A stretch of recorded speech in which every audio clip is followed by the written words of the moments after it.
Part 3, 2, 1, Theology by the book live. My good friend, Pastor Christian Herring. How are you, sir? Lovely. How are you? I'm good. Now that we have all our technical problems that we're all behind the scenes taken care of, and it's all free, man. Everything's free. That's what Yeah, happens. baby. So, all right, yeah. So tonight we are again looking at sorry, now I'm getting pop-ups on my screen.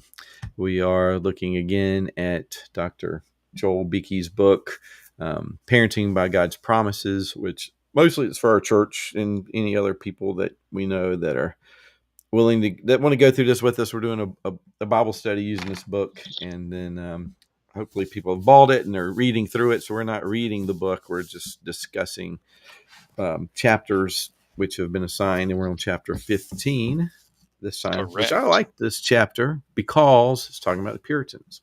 Yes. And I always like talking about the Puritans. I think that they are, were at one time underrated. I think they're making a steady comeback.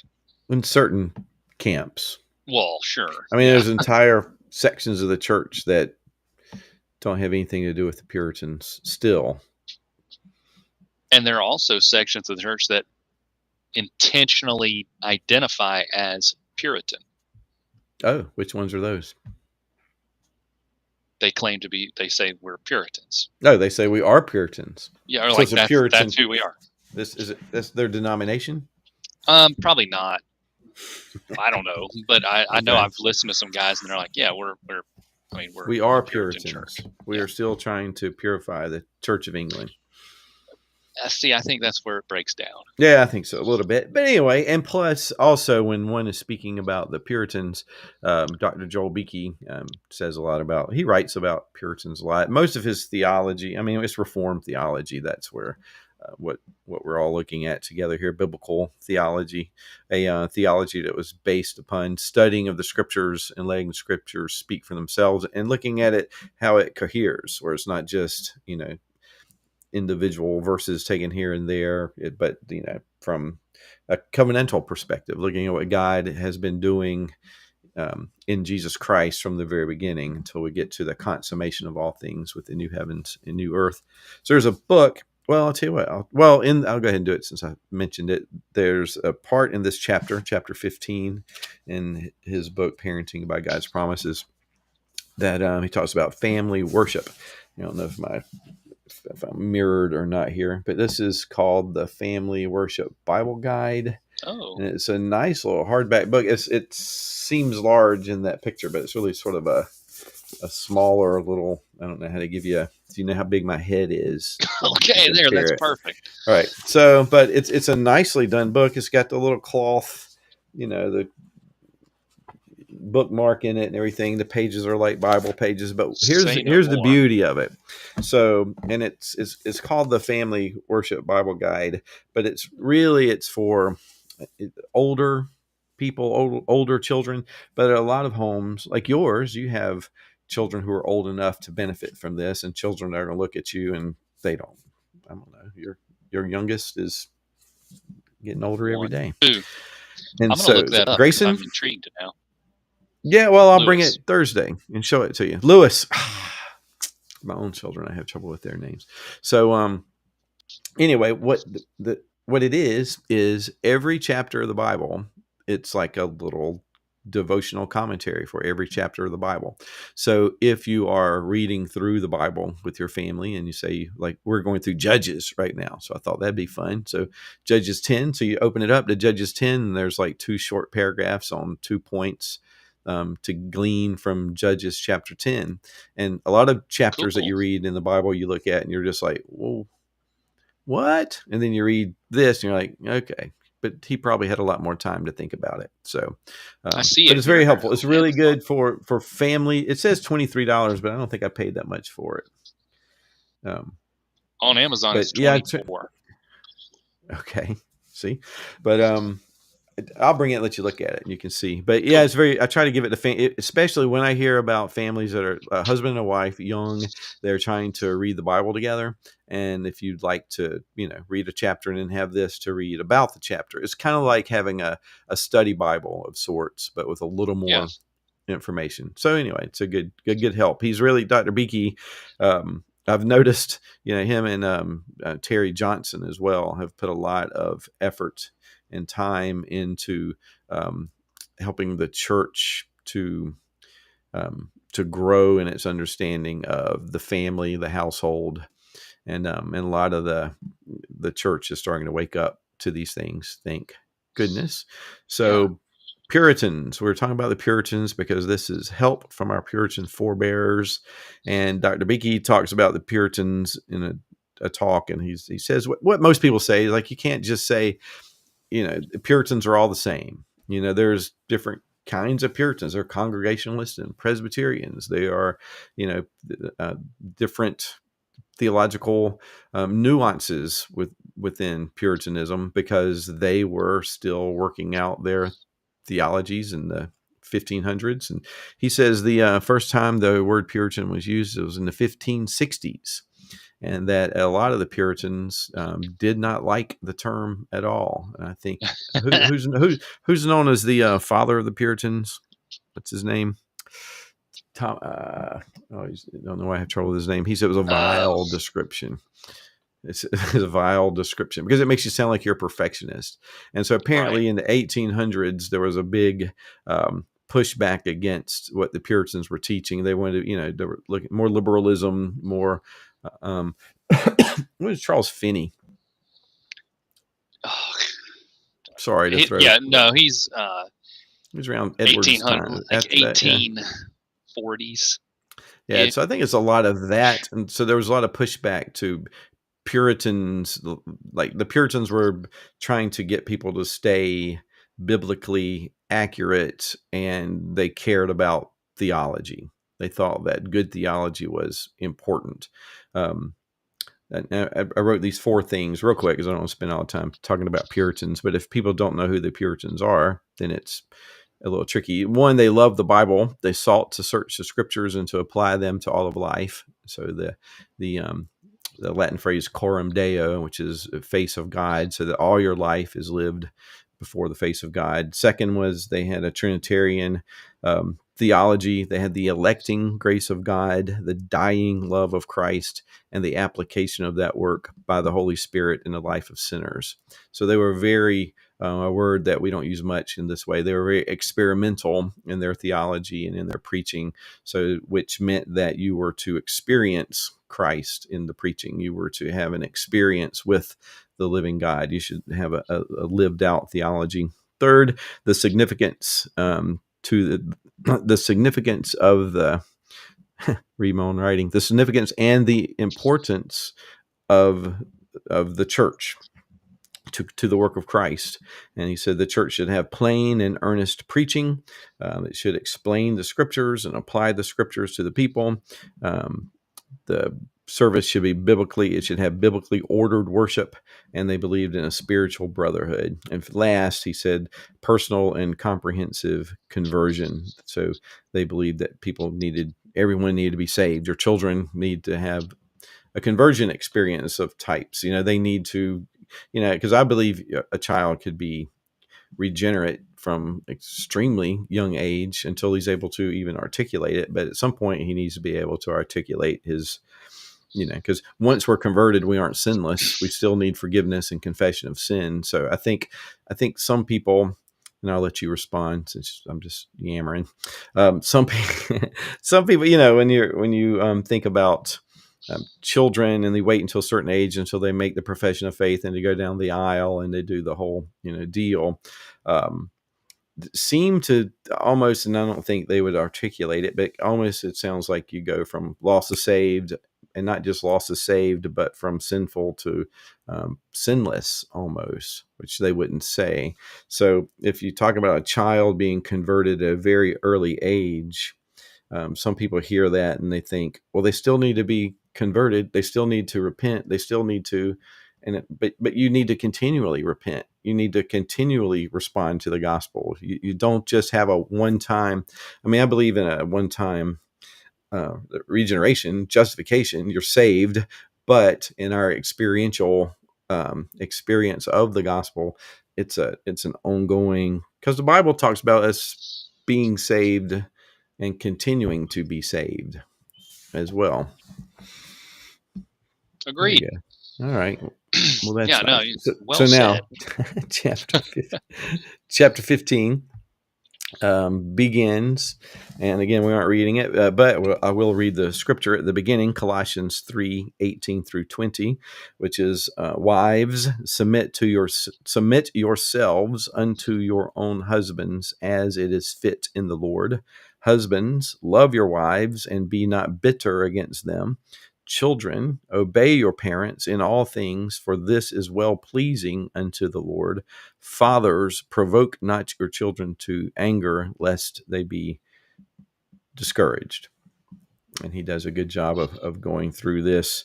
And I kind of tend to lead this, I guess, somewhat as I go through the book and talk about things I've sort of underlined, but I'll maybe let you do it. Although I didn't tell you, we don't do much. The preparation for this is read the chapter ahead of time. And so, I mean, is there anything you'd like to pull up first? I don't mind doing it and having you respond, because I'm No, I mean, that passage does a good job of sort of out. I mean, the first couple sections are, well, can I? Yeah, I will actually. I'll point out. So, children are gifts from God. That is kind of the first subheading, and that I want to it's page just 170. emphasize. Yeah, page 170. That I just want to emphasize.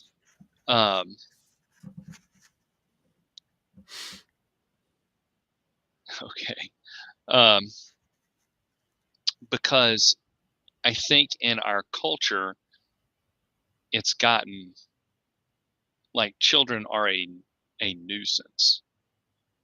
Um, they kind of like, yeah, we need to have kids because we want to perpetuate the human race, but they um,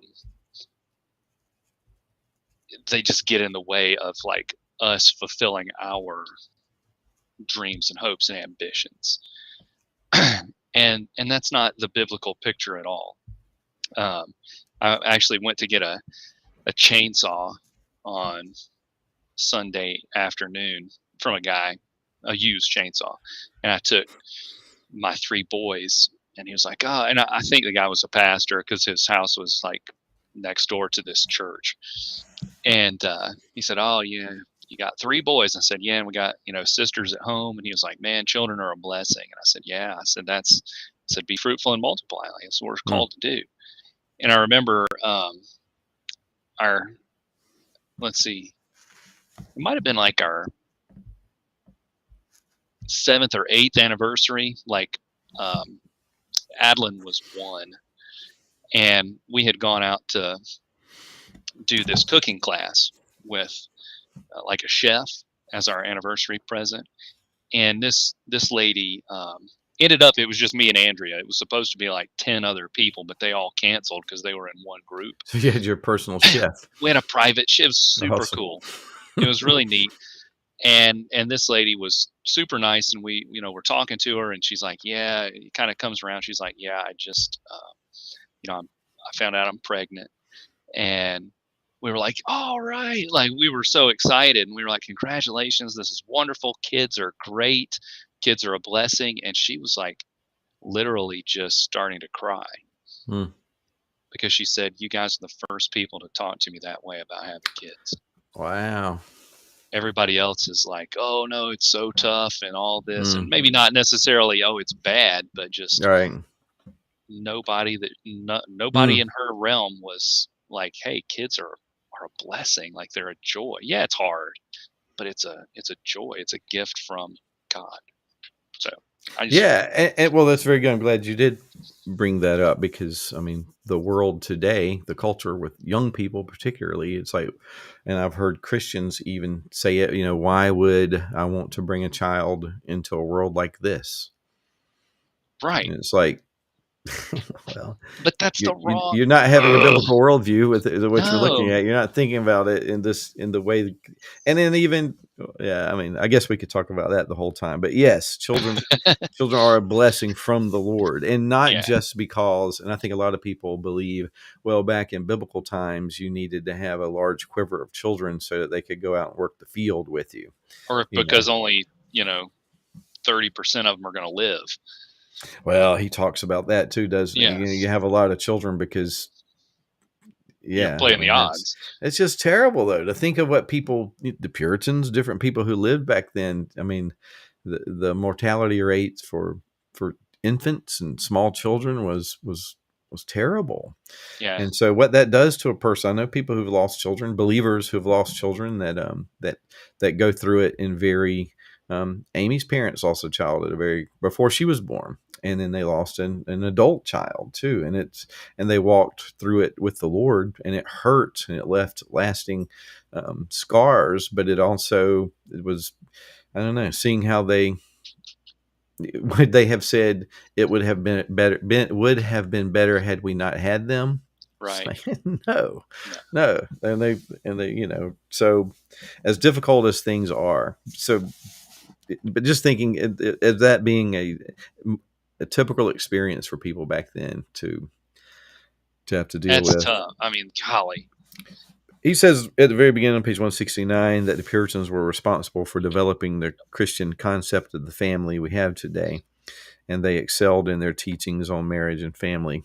I haven't thought about it like that much, but he says, before the Puritans, you were in medieval Yeah, times, and they just didn't think about, there was not a biblically centered view of the family, really. And as you see the development of theology over time, when you look at the different councils that we've been studying, and they're dealing with important matters of theology, but they aren't dealing with necessarily important matters of how do I raise my children, how do I, these things are discussed, I'm sure, but people are being killed for their theology, countries are fighting for their beliefs, all these things are happening. And then when the Reformation happens, people begin to dig into the Word of God, to let the Word of God speak to, so they have all these theologies more or less. We've got our Trinitarian theology straightened out, the hypostatic union of Jesus Christ, we have that figured out. And so, sacramental theology, covenant theology. So now what about, Martin Luther, monks and priests not marrying, and then monks start to get married, and Martin Luther gets married, and how do we interact with our wives, and how do we interact with our children? And I think if we were to have a camera, be able to go back and look at a Puritan family, they would be much more laughing and having fun than would think. We've recently started watching Little House on the Prairie. I see that Netflix is doing a remake, and it I have a I hard don't time watch believing that. that's a good thing. But when you watch the family, I think it's like they're somewhat. I mean, they're not Puritans at all, but I think the idea of the family, the biblical family, you can see it. They don't play. They're strict, but they don't have to be that strict because their kids have been raised to behave properly, and they're in a community of other families who have all raised their children to behave properly. And so that's of great benefit. And I think that's something that parents try to do with different learning communities that they try to get involved with. But you're still living in a culture that um, is not saturating our households with biblical light. I guess that's one True. way to say that. But so what Beaky is getting at here is this is why we want to raise our families properly, because he says at one point in the book, he says that I think it's maybe I'm all the way to the last page in my thinking. I bet it is. page 179, the very last paragraph, he says that Puritans were never content to be, it's a hard word to say, theoreticians. Theoretician. Yep, that Yeah, sounds just good. to be what's the word we use now? Theologians, Yeah. just to be theological about just for the sake of theology, but they wanted to live out the truth and the beauty of God. And here's the quote I will read: "The home was the backbone of the church and the commonwealth. So the Puritans labored hard to make families into well-ordered miniature churches and domestic commonwealths. Mm, Families are the and this is a quote. Increase Mather said, "Families are the nurseries for church and commonwealth. Ruin families and ruin all." that's good. So ruin families, ruin everything. And the thing I wrote beneath it, because families are nurseries for the church. This is like the true sense of a nursery. A tree, you get a tree nursery, plant nursery. They're raising up these plants so you can take them and put them in your yard, but they're nursing these plants. We were reading the Confession of Faith, Westminster Confession of Faith, last Sunday before last, and it talks about the government is to be as nursing fathers to the church. And that drew some giggles because I think about fathers nursing, that kind of Oh, thing. right. Uh, but that's what. So what I wrote here, though, if families are the nurseries for the church, I wrote in my judgmental font, too many families today uh, um, reverse this, and the church is to be the nursery for the family. Not just that we have a nursery. I'm not talking about Yeah, yeah. the room where we take somebody out of the service, possibly for help of a family at certain ages, but that you're supposed to take our children and teach them, train them, make them good Christians, make them good family members, and make them good people, so that when they come back to us, we have better children. Thank you, That's thank you for doing the work. really And good.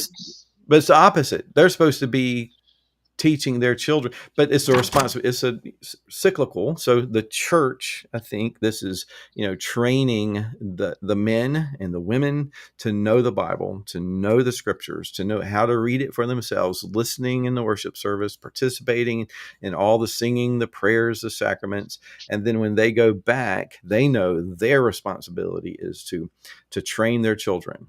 And it's not as hard as we make it out to be. And I'm not talking about Latin, math. I mean, you can do homeschooling too, but I'm talking about um, training up a child in the knowledge of the Lord. And so he let's find, where is he talking about Yeah, it's in family worship? Oh, it's in his, okay. So he says principles of 175. child rearing, Yeah. page Let's get 173. into that. One is the responsibilities during pregnancy. This got So extremely practical, and I thought, okay. yeah. So, your wife's pregnant. So here's what you're supposed to do. You're supposed to pray daily for the health, safety, and salvation of the unborn child. And, I know you did And this and the, too. When you're, huh? and the health and safety of the mom.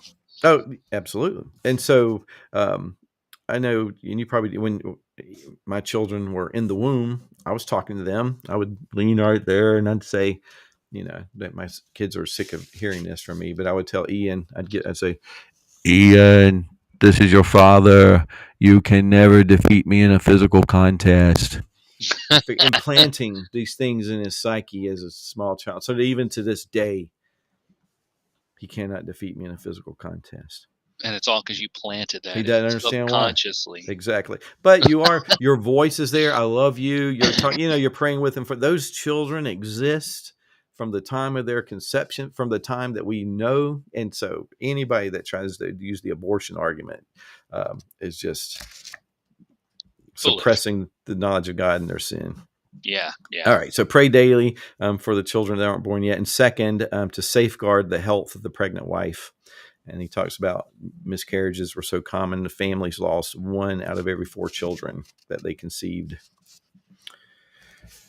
Second was the mother's role in caring for newborns.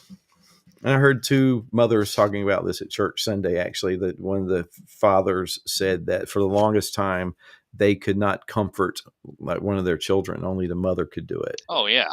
and then eventually, got to where he could do it too.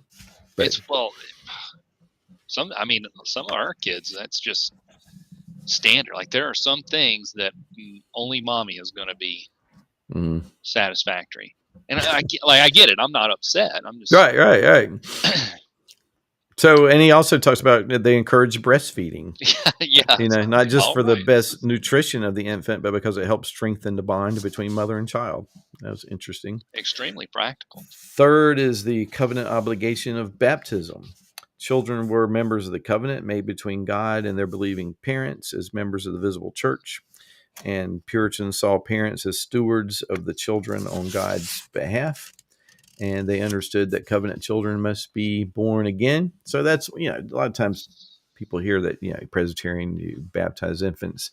And so Baptists will look at that and think you have an entirely different view of salvation. And it's like, no, we just have an entirely different view of what it means to be in covenant with God and the nature of the church, the visible and invisible church. And it makes a lot of sense of the Hebrews passages then that talk about, having tasted the heavenly gifts, how, you fall away. So it's obviously not talking about somebody who's been regenerate, but somehow they're members of a church, but they are not truly born again, or they would not have fallen away. But that it was a responsibility of the parents to understand that their children are church people. I wouldn't say churchmen, but they're members of the church one way or the other. You take your children to church. You're treating your children like little Christians. You don't treat them like little pagans. And they're like, but what you're trying to do is evangelize your children as you're also evangelizing yourself. You continue to good news the family.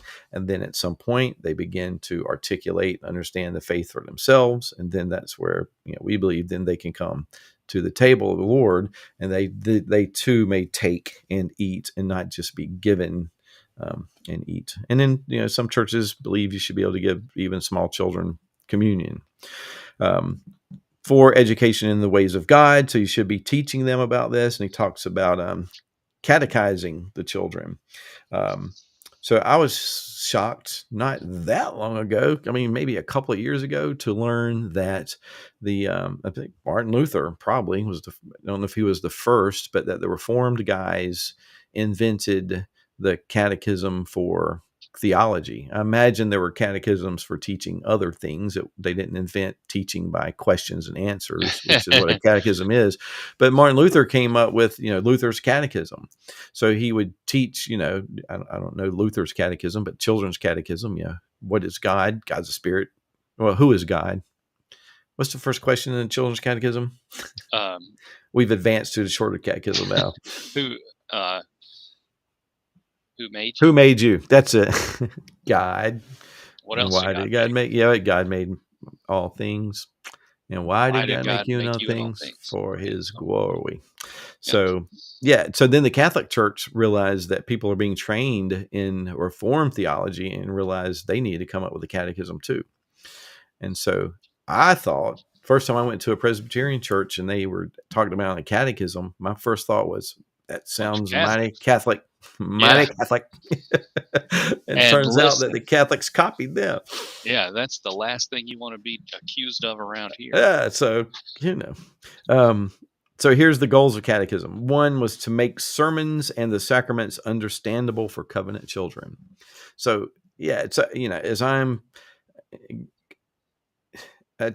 I try to preach thinking about children, but it is often hard to do because it's easy just to talk at my level and not try to sound stupid. And then, but when I think about it, when I am able to consciously, when I see a child and consciously try to think about the child, it helps immensely when parents have been going through catechism questions and reading the Bible, particularly, reading. I mean, we're preaching through Malachi right now. So just, what's coming next, Malachi 6 through something. So just read it, and then they've heard it and then ask, do you understand what these words mean and stuff? So it's helpful. That's what the household does is it makes children to understand worship better. And he says to prepare children for confession of faith, that they're actually confessing their own faith, and then to teach children how to defend their faith against error. He said, Richard Baxter advised, let it be the principal part of your care and labor in all their education to make holiness appear to them most necessary, honorable, gainful, pleasant, delightful, amiable state of life, and to keep them from apprehending it as needless, dishonorable, hurtful, or uncomfortable. Especially draw them to the love of holiness as representing it as lovely. So I thought that was particularly, because that's what the world wants to do now, is mock Yeah. righteousness. And if you talk about holiness, then that's weird people. But the Bible does Holy call us rollers. a peculiar people, Yep. So it's hard for children, to be thought of as, the Amish, that we're set apart that much. You can't don't make me dress differently. Don't make me, it's hard on children to be, and little children are merciless. They'll pick the one thing that, you got pointed nose, it's like, oh, Well, and that's the thing that bothers me. it's Comedian talks interest. about that. It's different too, like when you homeschool, because it's not. I mean, sure, when we go to, Tuesdays, Thursdays, they're with other kids and things. It's not like we have these kids raised in a bubble. But like the other day, we were out. I took them up to the hardware store, like in the middle of the day on a. To get chainsaws? No, this was something else. But it Okay. was on the middle of the day on a weekday. It had to have been Wednesday. And this lady was talking to, because I had all four, and this lady was talking to him. She's like, "Oh, are you out of school today?" And she's like, you could see, she's like, "No, it's 1 o'clock. It's a Wednesday. Why are you guys here?" And they're like, "No, we go to school." And I was like, "Hey, we're homeschool and or hybrid school, but that would cause even further Oh confusion." yeah, no, and there's so many people that do that now that it's getting easier to Yeah. not feel like you're just weird. But 5, he says, family worship as the most efficacious means of covenant nurture. So family worship, and that's a term that I didn't really hear growing up. I don't know how long people have actually been using the term. Maybe in Reformed circles Like they about, have for a very long time, but I was yeah, it not looks like about Reformed 400 until years. yeah. So but in Presbyterian churches, were they talking about reform? Is that family worship? Is that in the 1900s and 20s and 30s? They were.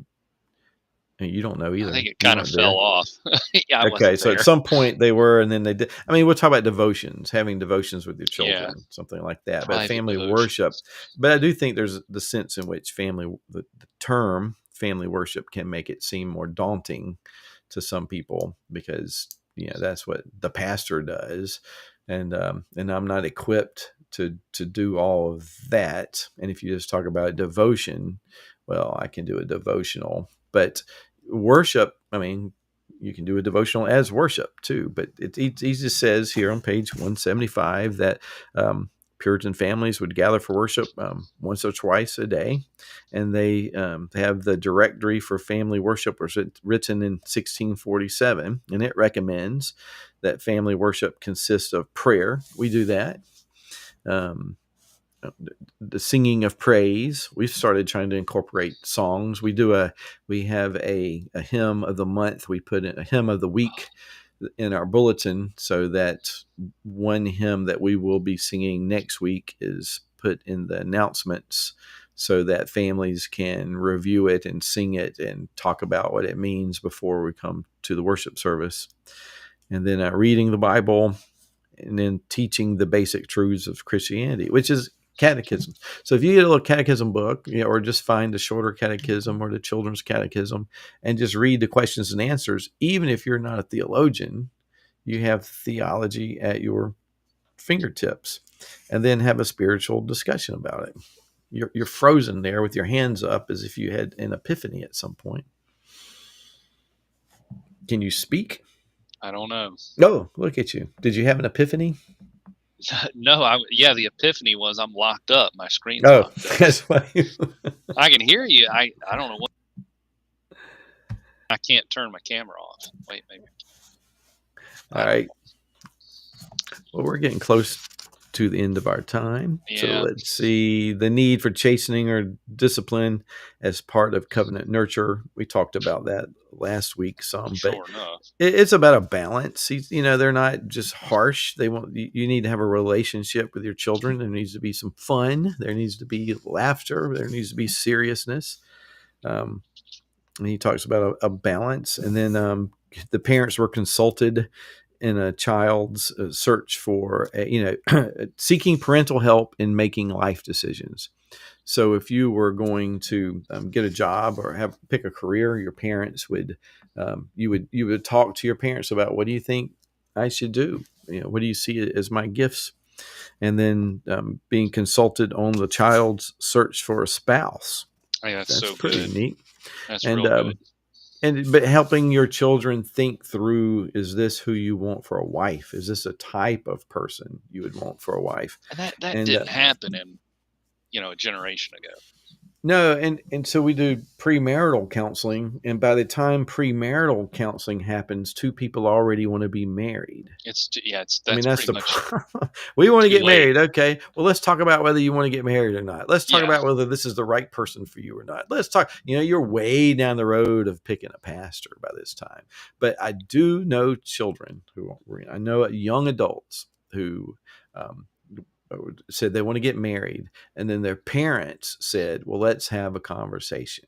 yeah, Let's talk about your faith. Let's talk about, I was dating this one girl in high school, and the father was like, well, let's have a talk, young man. And he went through the whole, are you saved?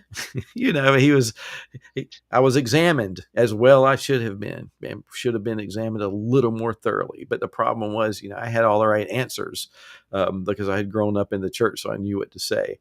But he'd made the effort, and so this is what you do with your children. You talk to, and our two boys, Ian and Chandler, they both, because we grew up with relationships with them, that we knew when they were dating somebody and when they were getting serious with them, they would talk about, we just had conversations like that. So it's good. And you need to have the type of relationship with your children that you have these types of relationships. And if they do not initiate it, then you need to initiate it.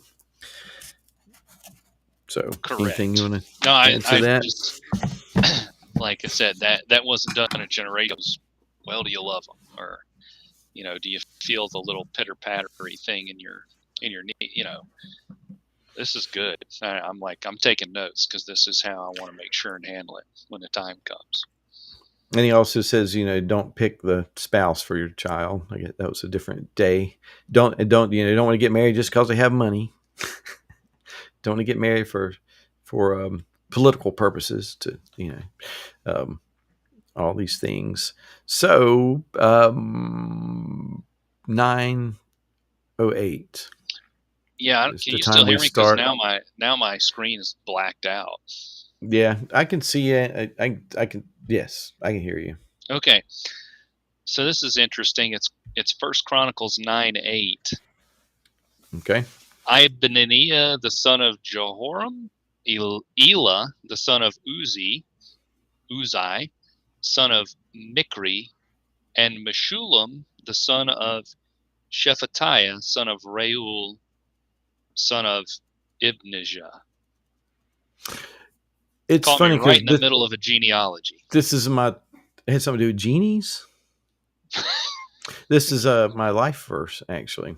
I can So tell. so yeah, because we start at 9:08, so we decided to do is take what's chapter 9 verse 8 of a different book of the Bible chronologically, and now we're in First Chronicles, and you're in the middle of a genealogy.